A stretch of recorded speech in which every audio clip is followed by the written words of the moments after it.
You've heard me say that in Naples, condo fees are like a box of chocolates.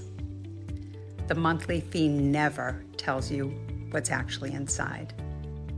Layer 1 is your condo fee, and what it includes or covers swings wildly. Some cover everything from internet, cable, water, and reserves, and some very little. Layer 2, many communities add a master fee on top.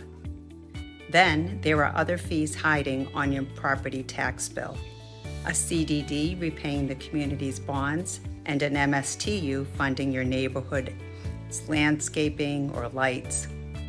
At closing, other fees can apply, such as transfer fees and estoppel costs, although sellers generally do cover the estoppel.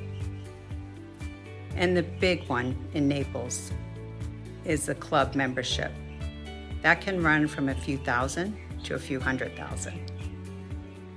Here's the secret. Not all of these apply to every home. The skill is knowing which ones do and adding them all up before you fall in love. Shopping Naples waterfront? Let's open the box together.